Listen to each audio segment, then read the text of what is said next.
here. Hello, ma'am. How are you? I'm good, thanks. How are you, ma'am? I'm good. I am Lelimo. Yeah, I'm from the Ministry of Labor. No. From the Ministry of the Public Service. Okay, Lelimo. Oh, I'm sorry, I wasn't aware. My apologies, ma'am. Okay, it's true the invitation was addressed to the Honorable Minister, but unfortunately, due to unavoidable reasons or incidences, he could not be in this meeting. So I'm asking whether I'm allowed to talk to or present what he was going to say in this dialogue. Lelimo, you are more than welcome, ma'am. Thank you very much for your time. Because now I wouldn't know. I'm sorry because I didn't get in time a message that you will be. I would have alluded to the participants and your fellow panelists, and you have the floor to introduce yourself and just run away with it. Okay, Doctor, thank you. I have already introduced myself that I'm from the Ministry of the Public Service, working in that ministry as the Principal Secretary. Maybe I should start first by thanking you, Dade, for giving us this platform or this opportunity. Maybe let me start by saying that the government of Lesotho has the Lesotho National Development Strategy, strategic development plan, Yes. which is the extended plan. And this plan cherishes private sector-led jobs and inclusive growth. This says the government's role is to level the playing field through the development of policies and enactment of laws for the private sector to thrive in order to create more jobs for Basotho. So as the Ministry of the Public Service registered degree graduates, Yes, ma'am. with the mandate to place them to vacancies where their qualifications are relevant. I should mention that currently the ministry is sitting with 11,500 registered graduates, but the pace of the absorption of these graduates is very slow due to the lesser number of available vacancies from across government ministries.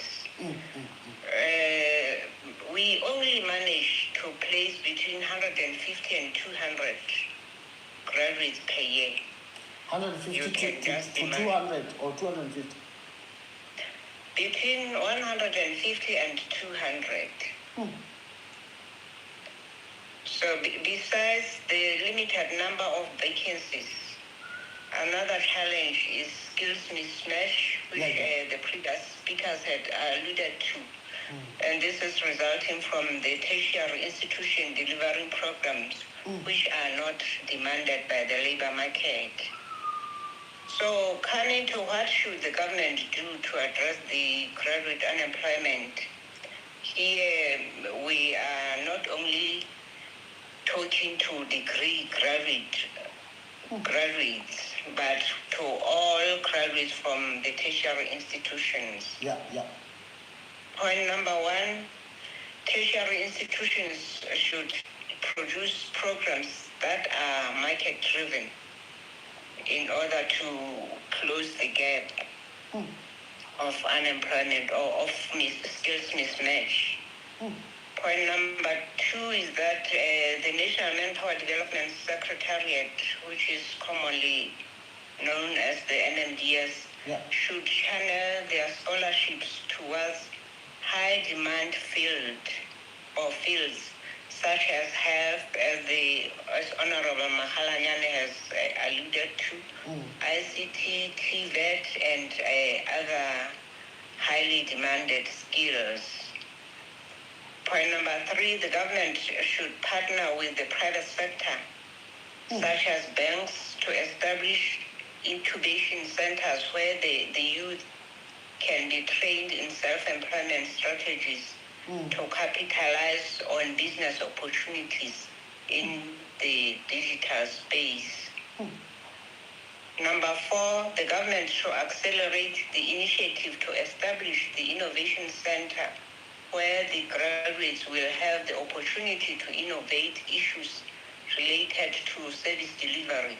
This will help government in addressing service delivery challenges, which are a big problem in this country. And point number 5 is that the government, through the Ministry of Labor and Employment, to develop deliberate legal frameworks that are pro-Basotho labor exploitation. This also was prominent in this discussion. So the remittances will boost the Lesotho economy, which will in turn create more job opportunities in the country. And lastly, Lesotho government to partner with Goodly Heritage Recruitment Agency through relevant ministries to tackle graduate unemployment, as the agency, we believe, is already hitting the ground tracking unemployment graduates. I thank you, Ndate Retha-Billy, and the colleagues and honorable members of parliament who are on this platform. Thank you very much for this opportunity once again. Yes, Lelimo, thank you very much. And you don't know how much you have brought such a light into the deliberations because of now having the perspective of government, and we appreciate. And to my viewers and all the panelists, I just want to say we must appreciate a lot because Ministry of Public Service, I think, is the one that received our invitation last because we didn't have contact details, especially for the newly sworn in Minister of Honorable Minister Moeketsi. So we have done such a beautiful representation of not only the Ministry of Public Service but also of government, and the recommendations there too were very refreshing to hear, especially with regards to the incubation centers you highlighted, and also the issue of the legal framework, because that's where we start, to be honest. Even if we may have ideas, if we don't have the legal framework establishing such, things might become questionable and things might become directionless, because we believe that legal framework will speak to process, will speak to mandate, and will speak to methodology. And so thank you very much for your participation. Ladies and gentlemen, thank you very much, Lelimo. And we cannot be any happier also to hear you mention our company, to say that there could be partnerships, and we have been in talks with several government ministries, we have been in talks. We've presented to the Ministry of Labor and Employment, and would have requested meetings with the Ministry of Education and Training, and they promised us a meeting, and we hope in due course we are going to get a date. And we would have also written to Council on Higher Education Chair. They responded to us on one occasion, and we were also waiting for a date to meet up with them. And we would have also written to the Speaker of Parliament and Senate, although we haven't received any responses from them, but we would have sent our mail through the emails that we got online, because we wanted also to participate and contribute in the amendment of the current Children Protection and Welfare Act of 2011, and we would have been advocating for it to be benchmarked against the Irish Golden Law, as it's called, the Children First. It is very beautiful in terms of child protection. So, thank you for your contribution. So at the moment, ladies and gentlemen, I don't know if we still have other presenters that I wasn't able to see joining us, and my apologies for that. We will be inviting them to come, just like the way that you saw Lelimo come in.